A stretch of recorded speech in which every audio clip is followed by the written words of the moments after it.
ఇక ముఖ్యంగా చూసుకుంటే అధ్యక్ష, ఇక్కడ సుబ్బారెడ్డి గారు చెప్పగానే చెప్పాడు, పాపం తప్పులు జరిగాయని చెప్పేసరి. అయితే ఆ తప్పులు నాకు తెలియకుండా జరిగాయంటున్నాడు. శాసనసభలో ఆ చైర్లో మీరు కూర్చున్న తర్వాత మీ అనుమతి లేకుండా మేము మాట్లాడేటటువంటి పరిస్థితి ఉంటుంది అధ్యక్ష. తప్పుగా మాట్లాడినా రైట్గా మాట్లాడినా మీకు తెలుస్తుంది. దాని మీద చర్య మీరు తీసుకోవాల్సినటువంటి అవసరం ఉంటుంది. అదే పరిస్థితి అక్కడ చైర్మన్గా సుబ్బారెడ్డి గారు ఉన్నప్పుడు కానీ, కరుణాకర్ రెడ్డి గారు ఉన్నప్పుడు కానీ జరిగినటువంటి ఈ తతంగానికి అంతటికీ కూడా పూర్తి బాధ్యత వాళ్ళిద్దరూ వహించాల్సినటువంటి అవసరం ఉంటుంది అన్నది నా భావన. ఇకపోతే సుబ్రహ్మణ్య స్వామి గారు అని చెప్పేసి చాలా పొద్దుట్లు లేచి మనం దండం పెట్టుకోవచ్చు, అంత సీనియర్ నాయకుడు అధ్యక్ష. కానీ పాపం తిరుపతి వెంకటేశ్వర స్వామి మీద ఆయనకి ఎందుకు భక్తి లేదో నాకు అర్థం కావట్లే, నమ్మకం లేదో విశ్వాసం లేదో తెలియటం లేదు. అంటే సభలో లేనటువంటి వ్యక్తి పేరు ఉచ్చరించకూడదు అనేటటువంటి నిబంధన ఉన్నప్పటికీ కూడా ఆ నిబంధనకి శిక్షార్హుడు ఉండవుతూ కూడా నేను మాట్లాడదలుచుకున్నాను అధ్యక్ష. ఎందుకంటే అంత అపచారం చేశాడు ఆయన. ఇక్కడ ఆంధ్ర రాష్ట్ర ప్రభుత్వం సిట్టి యొక్క రిపోర్టును చూసుకుని ఇక్కడ అసలైనటువంటి దొంగలు బయటికి రాలేదు, పరిపాలనా విధానంలో ఉన్నటువంటి లోపాలను ఎత్తి చూపలేదు సిట్టు అనేటటువంటి ఆలోచనతో ఒక ఏకసభ్య కమిషన్ వేస్తే దాన్ని అడ్డుకోవడానికి ప్రయత్నం చేశాడు అధ్యక్ష. ఇది ఎంత దారుణం అండి. ఏం పోయిందబ్బా ఆయనకి? వాస్తవాలు బయటికి తీస్తే నిజంగా బాధ్యులు కాకపోతే కాదని చెప్తారు, బాధ్యులైతే బాధ్యులని చెప్తారు. దానికి కారణం ఎవరు అధ్యక్ష? మాజీ ముఖ్యమంత్రి వాడు, నేటి పులివెందుల శాసనసభ్యుడు. చాలా ఇద్దరు మిత్రులు అధ్యక్ష. ఎందుకంటే నాకు తెలుసు, ఆయన పక్కన నేను చాలా రోజులు పనిచేశాను, మీరు ఉన్నారు, మనమంతా కలిసి పనిచేసాం.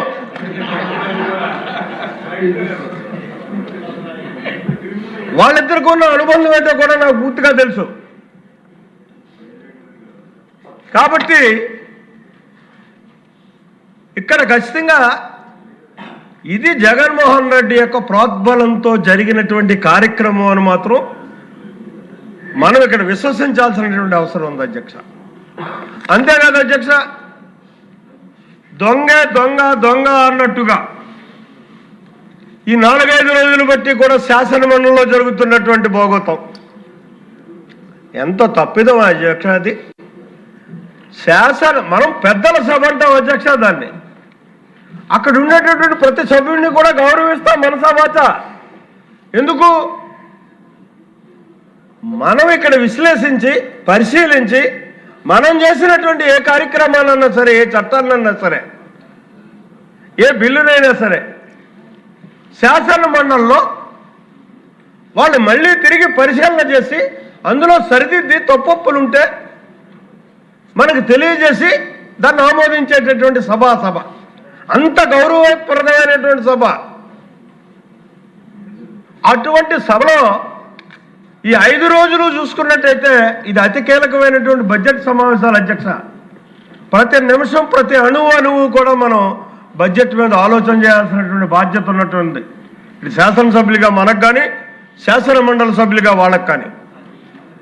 ఆ సమావేశాలన్నింటినీ నిర్వీర్యం చేస్తారు అధ్యక్ష. 5 రోజులు కూడా కేవలం రాజకీయం కోసం చంద్రబాబు నాయుడు గారి మీద అభూత కల్పన సృష్టించాలనేటటువంటి ఆలోచనతో వాళ్ళు వ్యవహరించినటువంటి తీరు చూస్తే చాలా దారుణంగా అనిపించింది అధ్యక్ష. అంతేకాదు అధ్యక్ష, ఇంకొక అడుగు ముందుకొచ్చారు. సెక్యులర్ వ్యవస్థనే మంట కలిపారు అధ్యక్ష. అసలు ఇక్కడ మతాల గురించి కానీ, మతపరమైనటువంటి అంశాల మీద కానీ మనం ఎంత తక్కువగా మాట్లాడుకుంటే అంత సెక్యులర్ వ్యవస్థను మనం పరిరక్షించిన వాళ్ళు అవుతాం అధ్యక్ష. సాక్షాత్తు తిరుపతి వెంకటేశ్వర స్వామి ఫోటో పట్టుకుని చెప్పులు వేసుకుని వాళ్ళు ప్రదర్శన చేయడం అధ్యక్ష. అక్కడ వీళ్ళే సంటికోళ్ళ అధ్యక్ష. మన మహాత్మా సింగ్ అసెంబ్లీ జరిగింది, 10-12 ఏళ్ళ పిల్లలు వచ్చి చెప్పారు, చక్కగా చూస్తుంటే ఆశ్చర్యం వేసింది వాళ్ళని చూసి, వాళ్ళు మాట్లాడేటటువంటి తీరు చూస్తుంటే. ఆ మాత్రం జ్ఞానం కూడా లేదండి వాళ్ళకి. తిరుపతి వెంకటేశ్వర స్వామిని రాజకీయం కోసం అపవిత్రం చేసినటువంటి విధానానికి ఖచ్చితంగా మనం చెక్ పెట్టాల్సినటువంటి అవసరం ఉంది అధ్యక్ష. ఇక్కడ ఒక లడ్డూ తోటే కాదు అధ్యక్ష, వాళ్ళు చేసేటటువంటి ప్రతి దాన్ని కూడా మనం ఇవాళ ప్రజలకు చెప్పాల్సినటువంటి బాధ్యత మన మీద ఉంది అని చెప్పేసి మనం చేసుకుంటున్నాం అధ్యక్ష. అందుకోసమే మరి మీరు సమయం వైపు చూస్తున్నారు. నేను కూడా ఎక్కువ సమయం తీసుకోదలుచుకోలేదు. మళ్ళీ మరొక విధంగా మీ ముందుకు వచ్చే అన్ని విషయాలు కూడా మళ్ళీ మాట్లాడతాను. కానీ ఒక్కటి మాత్రం నేను ఇవాళ మనవి చేసుకోదలుచుకున్నాను అధ్యక్ష. తిరుమల తిరుపతి దేవస్థానాన్నే కాదు, హిందూ వ్యవస్థను మనం పరిరక్షించుకోవాలనుకున్నట్టయితే, నిన్న చర్చకు కూడా వచ్చినట్టు కొంతమంది మంత్రివర్గ సభ్యులు ముఖ్యమంత్రి గారితో చర్చించినట్టు కూడా వినికిడి. ఏదైతే స్వర్ణ దేవాలయం ఉందో ఆ స్వర్ణ దేవాలయానికి వర్తించేటటువంటి నియమ నిబంధనలు మనం ఇక్కడ హిందూ మతాన్ని పరిరక్షించుకోవడానికి ప్రధాన దేవాలయం అయినటువంటి తిరుమల తిరుపతి దేవస్థానంతో పాటు ఉన్నటువంటి హిందూ దేవాలయాలన్నిటినీ కూడా పరిగణలోకి తీసుకుని ఆ చట్టానికి మరింత మెరుగులు దిద్ది మనం ఒక చట్టం చేసుకోవాల్సినటువంటి అవసరం ఉంది. అప్పుడే హిందూ మతం ఇక్కడ బతికి బట్టగడుతుంది, హిందువుల విశ్వాసాన్ని మనం పొందగలుగుతామని చెప్పేసి తప్పనిసరి పరిస్థితుల్లో నేను ఇందాకన్నటువంటి సెక్యులర్ వ్యవస్థకి విఘాతం కలిగేటటువంటి మాటలు నావైనప్పటికీ కూడా ఒక హిందువుగా బాధాతత్వ హృదయంతో ఇవాళ నేను ఈ ప్రపోజల్ని మీ ముందు పెడుతున్నాను అధ్యక్ష. మరి దాన్ని కూడా మనసా వాచ ఆంధ్ర రాష్ట్ర శాసనసభ తీసుకోవాలి, ఆ చట్టాన్ని తేవాలని చెప్పేసి కోరుకుంటూ, ముఖ్యంగా ఈ దొంగలను శిక్షించేటటువంటి కార్యక్రమాలు ఇవాళ మాకు బాధ్యతలు ఇచ్చినటువంటి చంద్రబాబు నాయుడు గారి ఎక్కడ అప్రతిష్ట రానటువంటి విధానంలో తిరుమల తిరుపతి దేవస్థానంలో మేము చేసినటువంటి కొన్ని అంశాలని సభ దృష్టికి తాదాల్చాను అధ్యక్ష. మొట్టమొదటి అన్యమతస్తులు ఎవరైతే అక్కడ ఉద్యోగాలు చేస్తున్నారో వాళ్ళందరినీ కూడా వాళ్ళ కడుపు కొట్టకుండా, ఇది కూటమి ప్రభుత్వం యొక్క విధానం అధ్యక్ష. మాకు మా నాయకుడు చంద్రబాబు నాయుడు గారు సూచించినటువంటి సూచనలు అధ్యక్ష. వాళ్ళ పొట్ట కొట్టకుండా వాళ్ళంతటి వాళ్ళు వాలంటరీ రిటైర్మెంట్ తీసుకుంటే వాలంటరీ రిటైర్మెంట్కి వెళ్ళమనండి, లేదా వేరొక వ్యవస్థలకు పంపించేటటువంటి ఆలోచన చేయండి అని చెప్పేసి సూచించిన మేరకు ఆ రకంగా మేము మొట్టమొదటి దాన్ని తీర్మానం చేసి ఇవాళకప్పుడే చర్యలు ప్రారంభించినటువంటి పరిస్థితి ఉంది అధ్యక్ష. ఇది కేవలం తిరుపతి సంస్కృతిని పరిరక్షించడానికి చేసినటువంటి కార్యక్రమం అధ్యక్ష. అలాగే చూసుకున్నట్టయితే ఇవాళ ప్రతి అంశం మీద కూడా వాళ్ళు చెప్తున్నారు అధ్యక్ష, హిందాపూర్ గురించి మాట్లాడుతున్నారు. దానికి నేను ఒక సభ్యుడిగా, పర్చేజింగ్ కమిటీ సభ్యుడిగా నేను కూడా ఉన్నాను. ఆ విధానాన్ని చేయాల్సినటువంటి పరిస్థితుల్లో కేవలం మనకు అక్కడ 20 లక్షల కేజీల నెయ్యి కావాల్సి వస్తే 10 లక్షల మాకు ప్రొక్యూర్ అయ్యేటటువంటి పరిస్థితుల్లో, తప్పనిసరి పరిస్థితుల్లో మేము 1500 దాటి డైరీలు ఏమన్నా వచ్చినట్టయితే వాటిని తీసుకోండి అని చెప్పేసి ఒక చిన్న మార్పు చేసినటువంటి సంఘటనల ద్వారా వచ్చినటువంటి ఇందాపూర్ డైరీ అధ్యక్ష. అది ఇందాపూర్కే కాదు, ఈ దేశంలో ఉన్నటువంటి అన్ని డైరీస్ రావచ్చు. నిజంగా మంచి నెయ్యినే వారు సరఫరా చేస్తుంటే బోలోబాబా కూడా రావచ్చు. మేము ఇచ్చినటువంటి అవకాశానికి రాలేదు అధ్యక్ష. ఎందుకు రాలేదంటే వాళ్ళ ఆటలు సాగవు. ఇక్కడ ఉన్నటువంటి బోర్డు, చంద్రబాబు నాయకత్వంలో ఉన్నటువంటి బోర్డు ఒక నిబద్ధతతో నిష్పక్షపాతంగా వ్యవహరించేటటువంటి బోర్డు కాబట్టి రాలా. నెయ్యి చేయరు, మీరు నెయ్యి కొంటారు, వాళ్ళు నెయ్యి చేయరు. అది నెయ్యి లేదు అక్కడ అధ్యక్ష. అక్కడ కూడా ఇక్కడ ఒక విధానం ఉంది అధ్యక్ష. ఎందుకంటే ఇది చాలా నిత్యావసరమైనటువంటి వస్తువులు. ఇక్కడ మనం కొనేటటువంటి ప్రతిదీ కూడా వేలాది లక్షలాది భక్తులు వచ్చేటటువంటి విధానం ఉంది అధ్యక్ష. అక్కడ అందరికీ కూడా ఏ రకమైనటువంటి ఇబ్బంది కలగనటువంటి పరిస్థితుల్లో మేము వ్యవహరించాల్సినటువంటి బాధ్యత ఉంది మా మీద.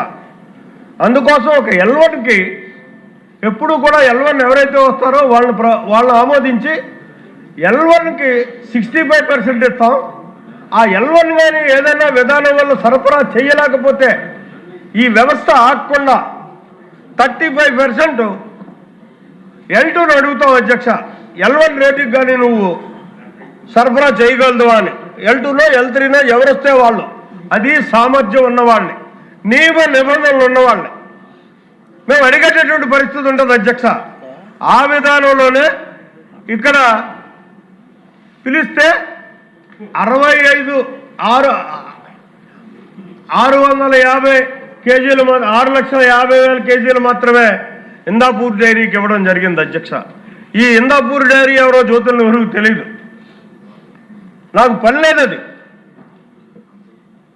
అక్కడ మాకు ఉన్నటువంటి టర్మ్స్ అండ్ కండిషన్స్కి ఏదైతే అప్లికబుల్ అవుతాయో ఆ టర్మ్స్ అండ్ కండిషన్కి లోబడి అక్కడ మేము అప్రూవల్ చేసేటటువంటి పరిస్థితి ఉంటుంది అధ్యక్ష.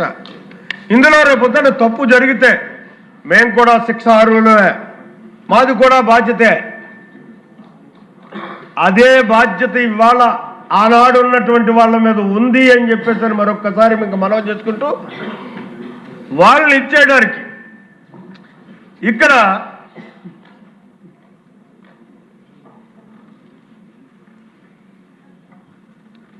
సంపూర్ణమైనటువంటి దర్యాప్తు ఇవాళ సిట్టును నేను తప్పు పట్టదలుచుకోలేదు అధ్యక్ష.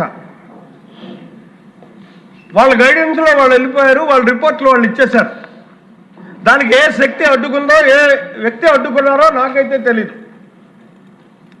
సిట్టు దర్యాప్తు కంటా కూడా ఇంకా కులంకుశమైనటువంటి దర్యాప్తు జరగాల్సినటువంటి అవసరం ఉంది.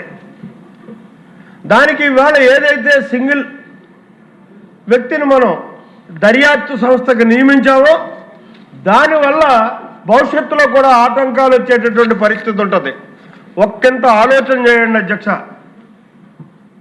దీనికి ఇంకా పటిష్టమైనటువంటి వ్యవస్థను రూపకల్పన చేసి ఈ అకృత్యాలను బయటకు తీసేటటువంటి పరిస్థితి కల్పించే విధంగా మనం నిర్ణయం తీసుకుంటే బాగుంటుందేమో ఆలోచన చేయమని చెప్పేసి ఈ సభను సవినయంగా కోరుకుంటూ, మరి ఈ అవకాశం ఇచ్చినందుకు మిమ్మల్ని ఇబ్బంది పెట్టకుండా 1 గంట మాట్లాడడానికి నా దగ్గర సబ్జెక్ట్ ఉంది అధ్యక్ష. అయినప్పటికీ మాట్లాడలేకపోతున్నాను సమయాభావం వల్ల. ఖచ్చితంగా మళ్ళీ మరొకసారి నాకు దీని మీద మీరు అవకాశం ఇస్తారనేటటువంటి నమ్మకంతో మీ దగ్గర సెలవు తీసుకుంటాను.